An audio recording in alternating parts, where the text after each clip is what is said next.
Welcome to the ODUBlitz.com football show, presented by our sponsors, Lionsbridge Financial Advisors, investing and planning for clients throughout Hampton Roads. I'm Ed Miller, the ODU beat writer for the Virginian-Pilot.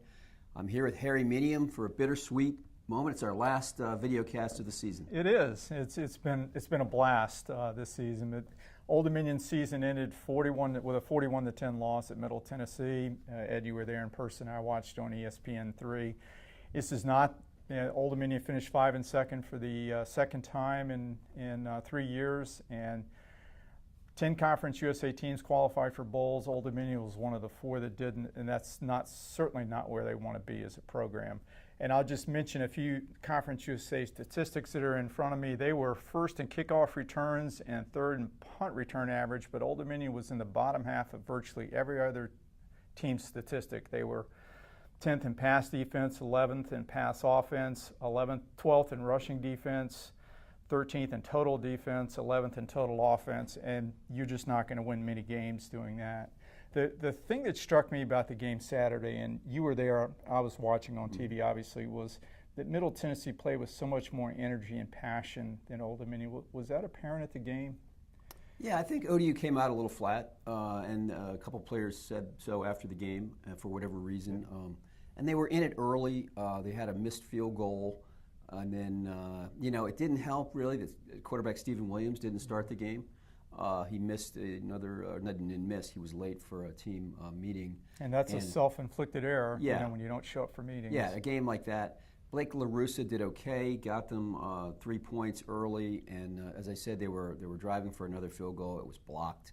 Kind of took the wind out of everything, and then Middle made some adjustments, I think, offensively with their quarterback Brent Stockstill really sharp, and they just ran away with it in the second quarter and into the second half. And afterwards, the ODU players seemed a little resigned to what had happened. They said that wasn't really their day. There weren't any tears, not that you expect that kind of thing in that setting. But, not after a 41-10 yeah, loss. It wasn't sudden. So, definitely disappointing result on the last day of the season of a disappointing season in a lot of ways. You've taken a look at ODU's position by position, and you've written a story that's in Thursday's newspaper at ODUBlitz.com if you want to see it online. What were your takeaways? What are some highlights of the story? What's ODU going to look like next year on paper? Right, on paper, and this is subject to change because it's football, and there will be turnover. People will leave. That's just the nature of the game in 2017. But if you look at it right now on November 29th or 30th, whatever the day is today, it looks pretty good. They've got 8 players in the 2 deep who are seniors, which is not a lot. They're going to miss guys like Ray Lowry, obviously, brought a whole nother element to the offense, just his home run potential. Just a very irreplaceable player. He's the guy that finished as the most yards of any FBS player in the state of Virginia. Bumi Rotimi, Brandon Addison, those guys will be missed, but they're not as irreplaceable.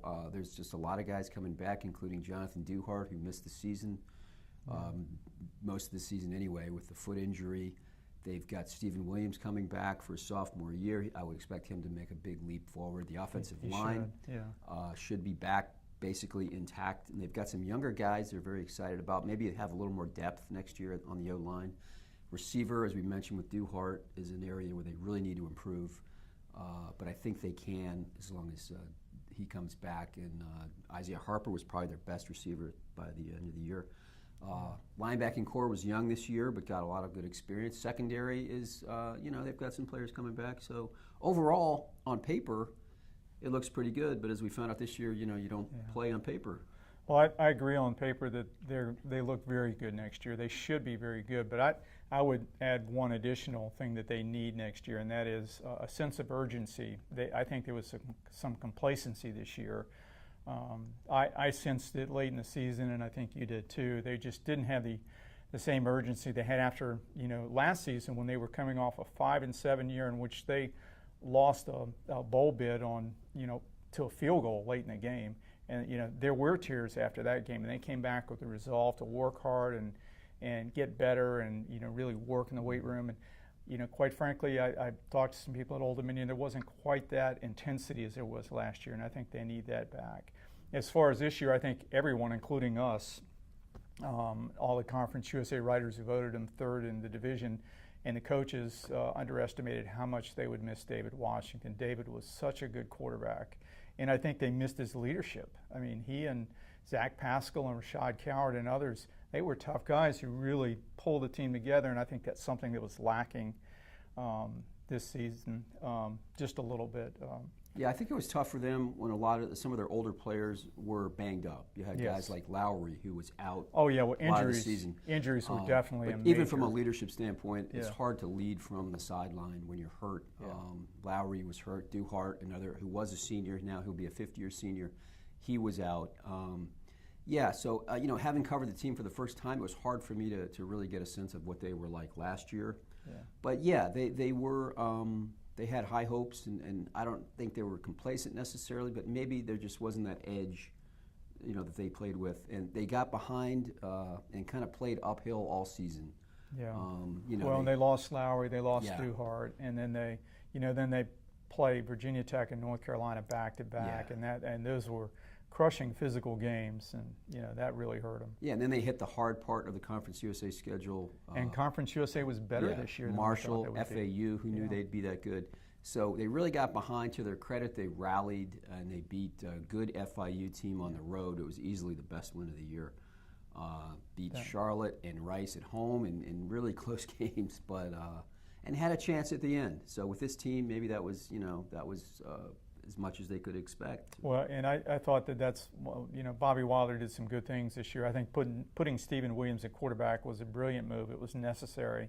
And I know some fans felt like Blake LaRussa should have been the guy, and Blake's a wonderful kid and he's a good quarterback, but he's not good enough to help this team win because they have so many other deficiencies on their offense. I think also Bobby did a great job of holding this team together after 6 straight losses, and somehow they managed to win 3 in a row. Yeah, as far as I could tell, and I talked to players about this, the team didn't splinter. They stuck together. Yeah. I mean, they really are a close-knit group of guys. I remember talking to Brandon Addison about that, and he mentioned that his brother, Josh Mariner, who had been at UConn and had seen the team come apart and felt like that didn't happen with the Monarchs. So I think, and Bobby Wilder was the same guy every week. I don't think he tried to reinvent anything. I think he kept them on track and, had them believing right up until the end that they could get to 500. He really struggled at times, I think, to maintain an even keel. But you're right, he did. I mean,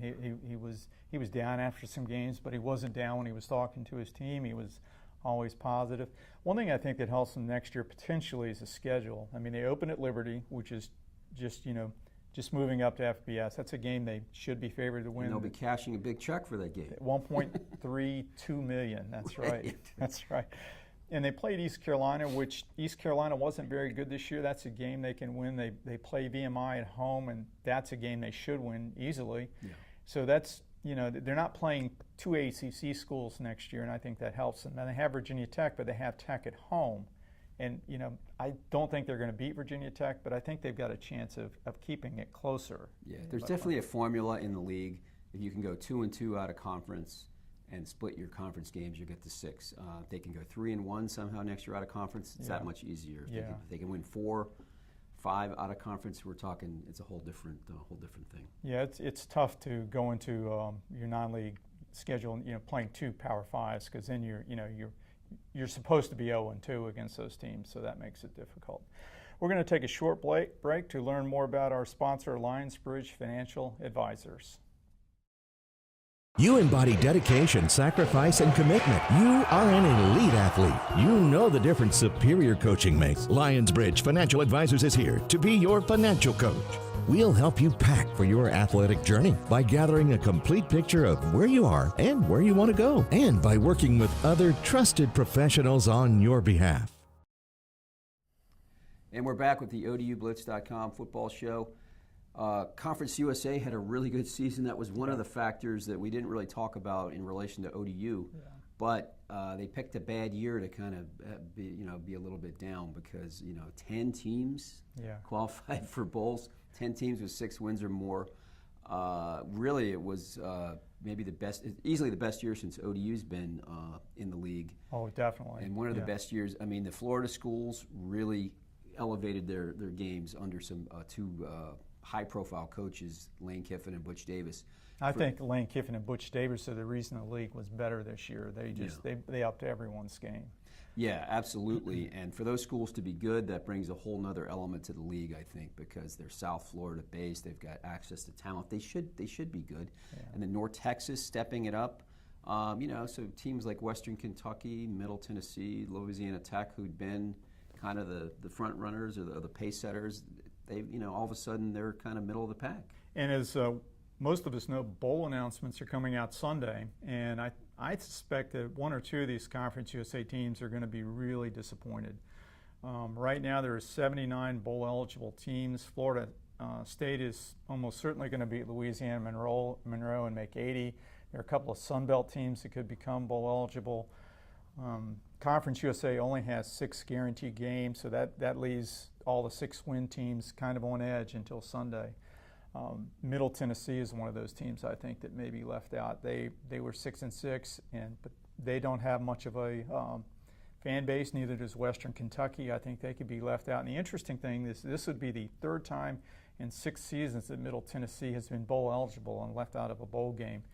And it was a crime what happened to them in 2012. They were 8-4. They crushed Georgia Tech on the road. They beat Memphis on the road, and they didn't go to a bowl. So. Right. Yeah, I visited with the Middle Tennessee State AD briefly at the game, and he's a good guy. He's a really good guy. He had a piece of paper that he pulled out of his pocket with all the bowl games and the results. There were still a lot of games going on that day, and he conceded it was looking pretty rough for the Blue Raiders. So it wouldn't surprise me at all if they're not bowling, and if Western Kentucky also gets left out. But we'll see now. As you were saying, Harry, would ODU have gone? I don't know. I don't think ODU would have gone to a bowl, and I don't think it has anything to do with their fan base. Their fan base traveled pretty well to Virginia Tech. It traveled about as well as you can expect to the Bahamas, but it's geography here. Norfolk, Virginia is a long way from Boca Raton and all these bowl games that Conference USA has bids to. So I think it would have been difficult for them to get a bowl bid this year, and because of that, I think from now on, they really need to win 7 games to assure they've got a bowl bid. If you win 7 games, Conference USA guarantees you're going to a bowl. If you win 6, you could be out of luck. So Ed, who was number 1 in your final Conference USA power ratings? I think I know. Same team that's been number 1 for quite a while now. Florida Atlantic really finishes out the season strong. They've got the championship game coming up. But we're going to let that be decided on the field. For the purposes of our rankings, we'll just say they're number 1 through the regular season. Yeah. It was interesting. If you want to take a look at the rankings this week, you might get a kick out of it. I looked at where we had teams ranked in the preseason and where they are now. Where did you have FAU ranked? I had them, funny you should ask, I had them number 9. But, I think I was pretty consistent. Didn't really, missed on quite a lot of these teams. North Texas had them number 10. They were 2. UAB, I had number 14. Yeah. Well, but everyone else did too. Yeah, I mean, people had them as the 130th best team in the country. Yeah. So didn't really get this right. A few of them we were pretty close on. Marshall finished 6. I had them 7. The bottom was consistent. Rice, I actually picked 12th, and they finished 12th. Charlotte 13th, finished 13th. UTEP 14th, finished 11th. So kind of fun if you get a chance to take a look at it. I'm picking FAU to win the Dynacraft Conference USA Championship game on ESPN2 on Saturday at noon. Mm-hmm. They've already been to Boca Raton once. They won 69-31. I think they're going to win easily. What I'm picking is FAU 41, North Texas 24, and that's really being kind to the North Texas defense because FAU could score a lot more. So the lane train I think will keep running, and it'll be I think 41 to North Texas got a good offense. Maybe they'll 41 to 30 somewhere in that range. But Yeah, I think that FAU is clearly the best team, and I've seen reports that they could play Florida State in a bowl game, which would be really interesting. That's the sexiest bowl game out there if that happens, because Lane Kiffin versus Jimbo Fisher, if he's still there, would just be I'd love to be at the pregame. I'd love to see Lane's tweets. 2 weeks before the game, he'll have plenty of time to tweet. I'd love to see their joint press conference too. That would be a hoot. That would be fun. Yeah. So we had the first early football signing day is December 20th, less than 3 weeks away. ODU has some needs at wide receiver. They always need help on the offensive and defensive lines, as does everyone. I know it's early, but what are your initial thoughts on the recruiting class so far? Yeah, I think it's a pretty good class, at least, from the people that evaluate these things. They have ODU ranked higher than most recent years. Yeah. And as you mentioned, receiver, they've got probably the best player in the class is a kid named Robert Mayo from out of Northern Virginia, 3-star receiver. They also just picked up a kid from Greensboro, Nigel Fitzgerald, a big receiver that at some point had an offer from Virginia, had offers from Marshall, some other schools. You always wonder, about the accuracy of some of these offers and how serious they are. Some schools throw out 150 offers. Yeah. But needless to say, I think those are two pretty good receivers. They picked up a quarterback, Isaiah Spencer, out of Gloucester. Yeah. Interesting, and I understand they're looking for more quarterbacks. Some of them may be more, guys that could end up as athletes, but you never know. I think they want to stock that position.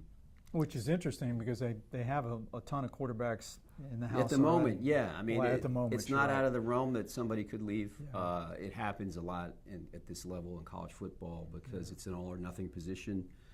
You're sitting there, you're looking at a guy who could have the job for 3 more years. He should have the job for 3 more years. And wondering, where do I fit in? So, I don't think it's an indictment of ODU if anybody leaves. It's just kind of the way of the world.